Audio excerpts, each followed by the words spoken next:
Oi, amigos da Sala 57. Voltamos aqui. Eu quero passar para você hoje. Tô pagando a minha dívida, né? A gente de manhã já refletiu logo cedo sobre o capítulo 15. E como eu tô devendo, tem que pagar. Ainda mais dívida espiritual, né? Essa que tem que ser paga mesmo e com juros.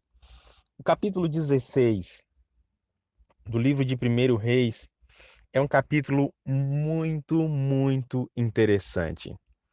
Ele começa fazendo, né, alusão àquilo que acontece no reinado de Israel. Entenda aqui o seguinte: a partir de agora, né, você sempre vai ver essa diferença. Lembra que depois de Jeroboão, depois de Salomão, Roboão e Jeroboão dividem um reino, né? Jeroboão fica com 10 tribos e Roboão fica com duas tribos, Judá e Benjamim. Então, todas as vezes agora que nós vermos o reino de Judá, estamos falando exatamente dessa parte das duas tribos. E Israel, estamos falando das outras 10 tribos, tá certo? Porque nesse capítulo já começa a aparecer exatamente essa diferença. Se recorda que pela manhã eu falei que Asa assumiu o trono e ele fez o que era reto aos olhos do Senhor, a ponto de colocar até mesmo a sua mãe fora da jogada, né? Para que ela, uma mulher idólatra, pagã, não atrapalhasse assim tudo aquilo que ele tinha no seu coração de fazer para o seu Deus. E olha que coisa interessante. Paralelo ao reinado do rei Asa, que duraram 40 anos, você e eu encontramos o que acontece com Israel, com as outras 10 tribos.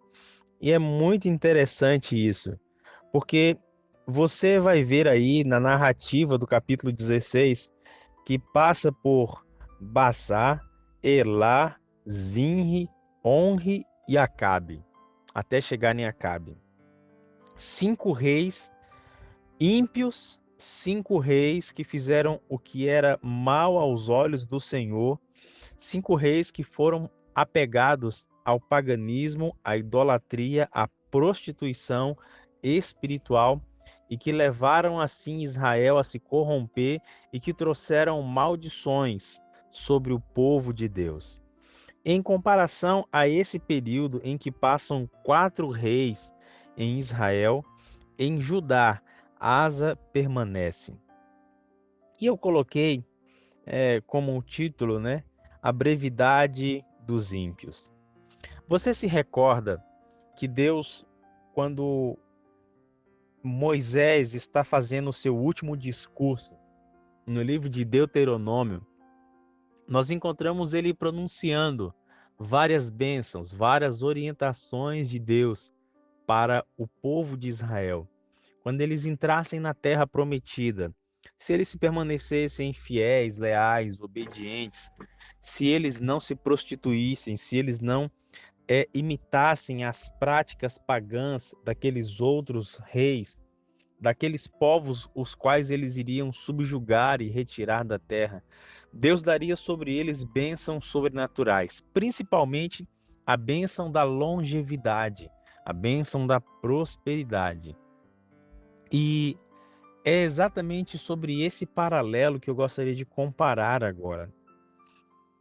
Amigos, às vezes você pode olhar hoje e falar assim, Wellington, necessariamente quem serve a Deus não vive muito tempo. Isso não é uma prova contundente. Isso é questionável, você pode dizer.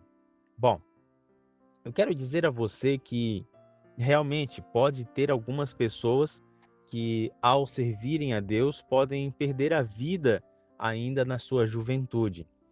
Mas se você a for avaliar de forma mais calma, você vai ver que aqueles que obedecem às leis de Deus, principalmente as de saúde e a lei moral, elas são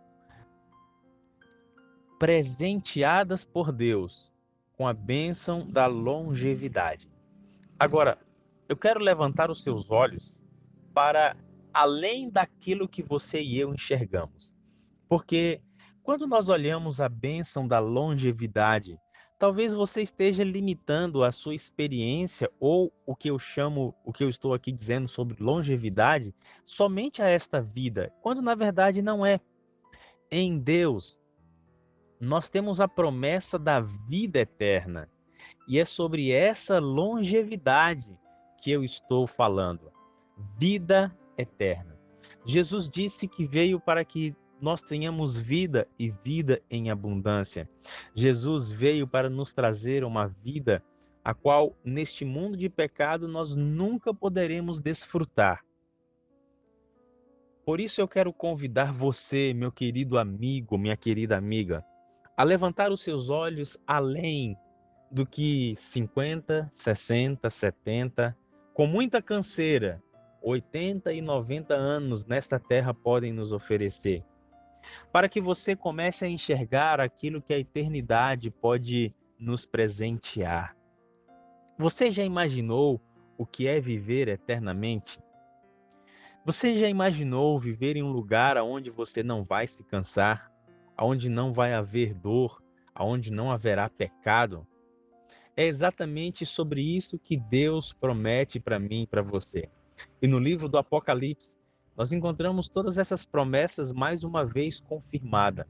Os dois últimos livros do Apocalipse, capítulo 21 e 22, nós encontramos a descrição do paraíso restaurado, um paraíso que Deus tem preparado com muito amor, com muito carinho, cuidando de cada detalhe. E ali nós encontramos uma pálida, uma imperfeita, uma limitada descrição de tudo o que realmente será. É pálido, é imperfeito e é limitado, porque o apóstolo Paulo diz que aquilo que não subiu à mente humana e nem passou pelo coração do homem são as coisas que Deus tem reservado e preparado para aqueles que o amam. Mas sabe qual é a grande estratégia do inimigo, amigo? É fazer com que você não acredite nisso. É fazer você pensar que mais vale você desfrutar o aqui e o agora, não importa de qual forma seja. E ele vai colocar no seu caminho os prazeres sexuais, a idolatria do dinheiro, a idolatria do eu, a indiferença espiritual e religiosa, até mesmo uma vida espiritual morna, acanhada e tímida. Mas eu quero que você não se iluda com essas artimanhas. Eu convido você hoje a olhar o exemplo de Asa comparado aos outros reis que passaram brevemente sobre a existência dessa terra. E que você seja motivado pelo Espírito a olhar para a eternidade, a desejar tudo aquilo que Deus tem sonhado para mim e para você, e que muito em breve mesmo, Ele há de cumprir esta promessa. A volta de Jesus é exatamente o ponto inicial da eternidade. Que você hoje viva essa experiência, que você hoje aproveite esses momentos que nós temos aqui para nos alinhar aos propósitos de Deus, à sua lei e à sua vontade, para que estejamos dessa forma nos preparando para a eternidade.